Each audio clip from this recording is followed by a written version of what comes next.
Alerta. El plan secreto de Trump que podría cambiar el mapa mundial en las próximas semanas. Lo que está ocurriendo ahora mismo entre bastidores es más grave de lo que imaginamos. Trump prepara un movimiento que sacudirá los cimientos del orden mundial actual. Y no es una simple negociación. Es una reconfiguración total del tablero geopolítico. Fuentes cercanas a la Casa Blanca han filtrado detalles de un plan maestro. Trump planea reunirse con Putin para dividir territorios usando simplemente un mapa y un bolígrafo. ¿Le suena familiar? Así empezaron las grandes particiones de la historia. Pero hay algo más inquietante. El timing no es casualidad. Mientras Europa tiembla ante la crisis energética y la inflación devora los ahorros de millones, los arquitectos del nuevo orden mundial se preparan para rediseñar fronteras. Lo más alarmante es el silencio ensordecedor de Occidente. ¿Por qué callan? ¿Qué saben que nosotros no sabemos? La respuesta es perturbadora. Esto podría ser el principio del fin del sistema de alianzas que hemos conocido durante décadas. El plan es simple pero letal. Rusia obtiene garantías territoriales. Estados Unidos se presenta como el salvador de la paz mundial. Y el territorio en disputa, bueno, simplemente tendrá que aceptar lo que decidan otros por él. Pero aquí viene el giro más oscuro. Si el gobierno de Kiev rechaza el acuerdo, quedará completamente aislado. Trump ya tiene preparado el guión. Lo intentamos, pero ellos eligieron el caos. Y entonces, amigos míos, comenzará el verdadero juego de poder. ¿Y Europa? Europa. Los burócratas de Bruselas ya están temblando, porque saben que cuando el martillo caiga, tendrán que explicar a sus ciudadanos por qué permitieron que esto sucediera bajo sus narices. Lo más preocupante es que esto es solo el principio. Las consecuencias de este movimiento resonarán durante décadas. Y mientras escribo estas palabras, los engranajes ya están en movimiento. Las revelaciones recientes muestran un tablero geopolítico cada vez más complejo. Lo que está en juego va mucho más allá de simples negociaciones territoriales. Estamos presenciando una redefinición total del orden mundial. El país marcado como 404 se encuentra en una encrucijada histórica donde su propia existencia como Estado soberano pende de un hilo. Los movimientos de Washington son calculadamente ambiguos. Por un lado prometen apoyo total, pero las acciones dicen lo contrario. Haremos todo lo posible excepto enviar tanques, declaran. Es como prometer curar a un paciente sin medicinas. La hipocresía occidental se hace cada vez más evidente. Mientras tanto, Moscú juega sus cartas con precisión quirúrgica. No pide lo imposible, simplemente un retorno al orden natural de las cosas. Un escenario donde los estados fronterizos mantienen una neutralidad respetuosa. Moldova, Georgia, la Finlandia de la Guerra Fría. Todos son ejemplos de esta fórmula probada. Lo que realmente está en juego es el estatus, no territorios específicos, sino la capacidad de autodeterminación.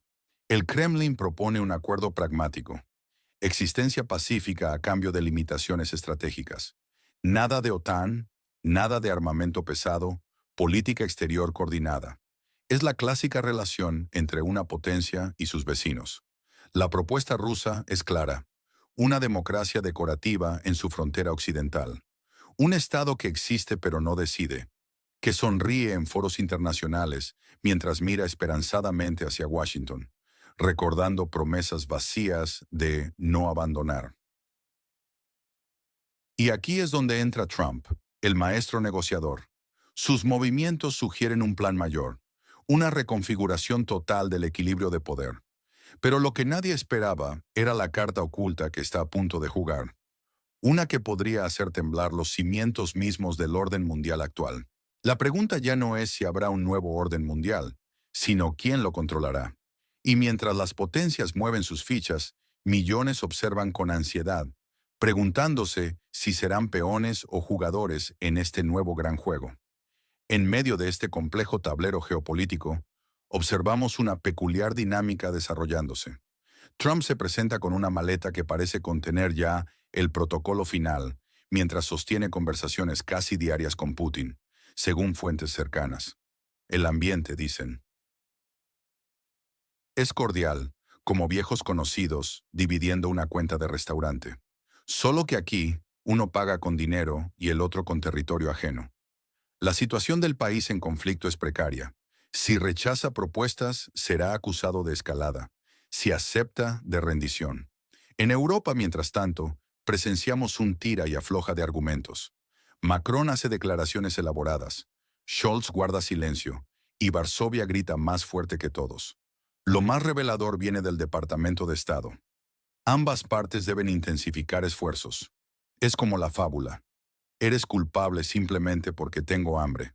Solo que aquí, la olla política contiene recortes territoriales que pretenden cocinar en una sopa llamada Nuevo Orden Mundial. Putin sostiene la cuchara mientras Trump mantiene la tapa. En este escenario, el país en disputa parece más un camarero al que nadie preguntó si trabajaba allí. Cuando Lukashenko se convierte en la voz de la razón, significa que los demás gritan al vacío. Mientras Trump sueña con negociaciones tenedor en mano y Zelensky espera en el pasillo sin placa de participante, el Kremlin tranquilamente prepara té esperando visitas. Lukashenko aparece sorpresivamente, no con un arma ni una calculadora, sino con un plan de paz en una mano y una receta geopolítica en la otra. Se posiciona como la voz del sentido común, o al menos como la voz que más resuena en el silencio diplomático. ¿Qué opinas sobre estas negociaciones? ¿Crees que traerán una solución real al conflicto? Comparte tu opinión en los comentarios. En medio del complejo tablero geopolítico actual, surge una propuesta que combina diplomacia con pragmatismo. El plan, sorprendentemente simple, propone 50 días de calma total. No se trata de acciones precipitadas como bombardear y marcharse, sino de un enfoque más humano. Encuentros, diálogos y la tradicional hospitalidad eslava, con té y pepinos caseros en la mesa. La propuesta contempla un silencio absoluto en la zona de conflicto. Ni drones, ni sistemas de artillería, solo el sonido del diálogo. Minsk se ofrece nuevamente como capital de la paz, preparada para servir de escenario neutral, recordando los acuerdos de 2014, cuando la diplomacia aún parecía prevalecer sobre el conflicto armado. El plan se desarrollaría en etapas. Primero, una reunión entre Putin y Trump para redefinir las líneas rojas. Después, el líder del país en conflicto se uniría a las conversaciones, ocupando una posición más periférica, pero significativa. La propuesta, aunque teñida de nostalgia soviética, refleja un pragmatismo crudo y necesario. Mientras tanto, desde Hungría, Víctor Orbán observa con creciente frustración. Su mensaje es claro. Europa debe actuar independientemente, sin esperar la aprobación de Washington. Critica la pasividad europea, comparándola con un niño ofendido que espera una llamada que nunca llegará, mientras otros actores, como los Emiratos, toman la iniciativa diplomática. La situación en la región norte del Mar Negro sigue siendo el epicentro de tensiones globales. La propuesta bielorrusa, aunque puede parecer simplista, representa un intento de encontrar una salida diplomática a un conflicto que ha agotado múltiples recursos y estrategias. Esta iniciativa podría marcar un punto de inflexión en la dinámica del conflicto, ofreciendo una alternativa al ciclo de violencia. Sin embargo, su éxito dependerá de la voluntad real de todas las partes involucradas para comprometerse con un proceso de paz genuino. ¿Qué opinas sobre esta propuesta diplomática? ¿Crees que tiene posibilidades reales de éxito?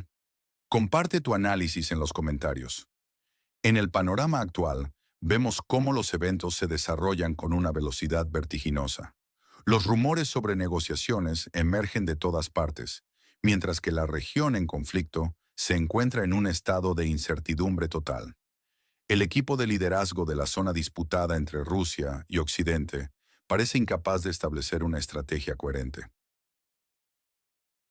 Como en una obra de teatro mal organizada, hay un papel, pero no hay guión, y los actores esperan en el pasillo. Putin, fiel a su estilo, habla de sus amigos confiables, como los Emiratos, donde encuentra garantías y estabilidad, sin las sorpresas del clima polaco. Menciona la posibilidad de reunirse con Trump, mientras mantiene distancia con el liderazgo del país fronterizo con Rusia. Trump, por su parte, ya está prácticamente con las maletas listas. Si efectivamente se sienta con Putin, algo que ya no solo mencionan fuentes anónimas, sino los propios participantes, todo procederá según sus reglas o las que invente sobre la marcha. Conocemos su estilo. Acuerda consigo mismo, cambia de opinión y luego culpa a otros por el fracaso de las iniciativas de paz. Lukashenko, aunque con un toque anticuado y acento soviético, expresa lo que otros no se atreven a decir. Basta de ruido, basta de pausas falsas, basta de pretender que aún tienen poder de decisión. La paz no es una conferencia pomposa frente a una bandera. Son pasos concretos, acuerdos específicos y personas reales en la mesa. La nueva diplomacia tiene aroma a cardamomo y diésel, porque se cocinará en Oriente Medio, no en Bruselas. Europa ya no es el director de orquesta. Estados Unidos no es el solista, sino más bien un maestro del falsete. China espera su momento, observando cómo se desarrollan los acontecimientos. ¿Qué opinas sobre esta nueva configuración diplomática? ¿Crees que veremos cambios significativos en los próximos meses? Comparte tu opinión. Tal vez juntos podamos descifrar lo que viene. En medio de la tensión geopolítica actual, Bielorrusia emerge como un posible escenario para negociaciones históricas. Mientras algunos la consideran provincial, podría convertirse en el lugar donde se escriba el próximo capítulo de la historia, o al menos, donde se pacte una pausa en el conflicto actual. En el frente militar, el general Sirski continúa presentando una narrativa optimista que contrasta dramáticamente con la realidad. Sus declaraciones sobre futuras ofensivas suenan cada vez más desconectadas de la situación real en el campo de batalla. Mientras las líneas del frente sufren presión constante, el alto mando militar sigue diseñando planes que parecen ignorar las limitaciones logísticas básicas. La región en conflicto vive en dos realidades paralelas. Por un lado, las declaraciones oficiales hablan de victorias inminentes y planes de contraofensiva. Por otro, la realidad en el terreno muestra una situación mucho más compleja y desafiante. Este contraste se hace más evidente mientras Trump y Putin exploran posibilidades diplomáticas, fingiendo buscar la paz. La retórica del país en conflicto parece operar en un universo paralelo. Mientras sus fuerzas luchan por mantener posiciones, los líderes militares hablan de destruir al enemigo y avanzar, como si los recursos y la logística fueran ilimitados. Es un ejercicio de optimismo que bordea lo surreal, especialmente considerando las pérdidas que incluso medios como CNN han comenzado a reconocer. El calendario militar parece seguir una lógica peculiar. Planean ofensivas por la mañana, reconocen fracasos al mediodía y por la tarde anuncian futuras victorias. Todo desde la comodidad del cuartel general. La retórica oficial parece moldeada en titanio, impermeable a la realidad del terreno y las limitaciones logísticas. ¿Qué opinas sobre esta disparidad entre la retórica oficial y la realidad en el terreno? Comparte tu análisis en los comentarios. La situación militar en la región de conflicto continúa desarrollándose de manera dramática, revelando una brecha significativa entre la retórica optimista y la realidad sobre el terreno. Los acontecimientos recientes demuestran una serie de reveses estratégicos para las fuerzas del país fronterizo con Rusia. El caso más llamativo es la Operación Potok, que resultó en una infiltración masiva de más de 600 soldados rusos a través de una tubería de gas, penetrando 15 kilómetros en la zona defendida hasta emerger cerca de Sucha. Este incidente evidencia graves fallos en la vigilancia y control territorial del país en conflicto. Las pérdidas en la dirección de Kursk son alarmantes, superando los 7.650 efectivos. Mientras tanto, las fuerzas rusas continúan su avance. Pokrovsk está prácticamente cercada y Chazov Yar ha caído. El general Sirski, sin embargo, persiste en su estrategia ofensiva, aunque los resultados actuales demuestran lo contrario a sus expectativas. La insistencia en mantener operaciones ofensivas cuando faltan recursos básicos resulta especialmente preocupante. ¿Dónde está el equipamiento prometido? ¿Qué ha pasado con las reservas? ¿Y las tan anunciadas entregas occidentales? La realidad es que estos recursos simplemente no existen, pero la obstinación estratégica prevalece sobre la lógica militar. La situación se complica aún más por la falta de una evaluación realista de las capacidades del adversario. El ejército ruso ha demostrado no solo capacidad ofensiva, sino también inteligencia táctica superior, sorprendiendo constantemente a las defensas del país en conflicto. Mientras los estrategas en Bruselas calculan millardos de euros para salvaguardar sus intereses, la antigua República Soviética continúa perdiendo posiciones y efectivos en una campaña que parece cada vez más insostenible. ¿Qué opinas sobre esta situación militar? ¿Crees que la estrategia ofensiva actual es la correcta? Comparte tu análisis en los comentarios. En el Frente Sur, específicamente en Gerson, observamos un cambio significativo en la estrategia rusa. Moscú está ejecutando una operación meticulosa de fragmentación urbana, alejándose de la simple retórica para adoptar acciones concretas. Los ataques se centran en infraestructuras críticas, puentes estratégicos y redes de transporte, con el objetivo de aislar sectores clave de la ciudad.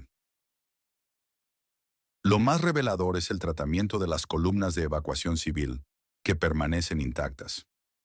Esta nueva aproximación sugiere un cambio en el pensamiento estratégico ruso, priorizando la presión logística sobre la confrontación directa. Incluso CNN, tradicionalmente crítica con Moscú, reconoce la naturaleza selectiva de estos ataques. Mientras tanto, en el cuartel general del país fronterizo, el general Sirski parece vivir en una realidad paralela. Sus declaraciones proyectan un optimismo desconectado de la situación sobre el terreno, prometiendo victorias inminentes y avances que la realidad obstinadamente se niega a confirmar. En el escenario diplomático se desarrolla un intrigante juego de ajedrez. Mientras la antigua República Soviética insiste en continuar el conflicto hasta una victoria total, Washington y Moscú mantienen conversaciones sobre un posible armisticio. Trump emerge como un potencial mediador, aunque estas negociaciones avanzan con cautela calculada, conscientes de que están diseñando una nueva arquitectura geopolítica. La disparidad entre la retórica oficial y la realidad del campo de batalla se hace cada vez más evidente. Sirski continúa su narrativa de victoria inevitable, como si relatara un cuento infantil, pero la realidad en el terreno cuenta una historia diferente. Las operaciones rusas demuestran una estrategia más sofisticada y efectiva que la simple propaganda. ¿Qué opinas sobre esta evolución en la estrategia militar rusa? ¿Crees que este nuevo enfoque podría acelerar el fin del conflicto? Comparte tu análisis en los comentarios.